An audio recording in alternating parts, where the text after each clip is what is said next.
সুপ্রিয় নবম দশম শ্রেণীর শিক্ষার্থীরা, আশা করি তোমরা সবাই ভালো আছো। আজ আমি রসায়ন দ্বাদশ অধ্যায়ে আমাদের জীবনের রসায়ন ক্লাসের কিছু বিষয় নিয়ে আলোচনা করব। আমাদের এই অধ্যায়ের মূল টপিক হচ্ছে 10টি। আজ আমি এর মধ্য থেকে বেকিং পাউডার প্রস্তুতির সামান্য একটু গুরুত্বপূর্ণ বিষয় নিয়ে এখানে আলোচনা করব। Baking powder, sodium hydrogen carbonate, baking soda, tartaric acid, এই তিনটির মিলিত হয়ে যে পাউডার তৈরি করে তাকে বেকিং পাউডার বলে।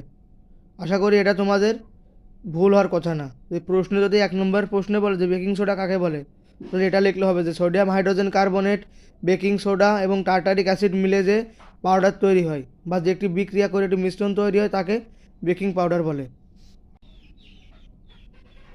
বেকিং সোডা প্রস্তুতি: কার্বন ডাইঅক্সাইড, অ্যামোনিয়া এবং হাইড্রোজেন বিক্রিয়া করে NH4 HCO3 অর্থাৎ অ্যামোনিয়াম হাইড্রোজেন কার্বনেট উৎপন্ন করে।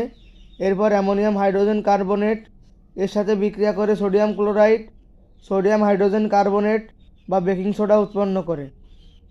বেকিং সোডার ব্যবহার: এটি মূলত কেক প্রস্তুতিতে ব্যবহার করা হয়। বেকিং সোডা মিশ্রণে টার্টারিক অ্যাসিড C4H6O6 এর সাথে বিক্রিয়া করে sodium টার্টারেট C4H4 Na2O6 CO2 gas এবং H2O উৎপন্ন করে। এই গ্যাস কার্বন ডাইঅক্সাইড গ্যাসের জন্য কেক ফুলে ওঠে। সো ভিউয়ার্স, আজকের ক্লাস এই পর্যন্ত। দেখা হবে আগামী কোনো পর্বে। সে পর্যন্ত সবাই ভালো থাকবেন, সুস্থ থাকবেন, এই প্রত্যাশা জানিয়ে আমি বিদায় নিচ্ছি। আর ভিডিওটি ভালো লাগলে অবশ্যই চ্যানেলটি সাবস্ক্রাইব করবেন। ধন্যবাদ।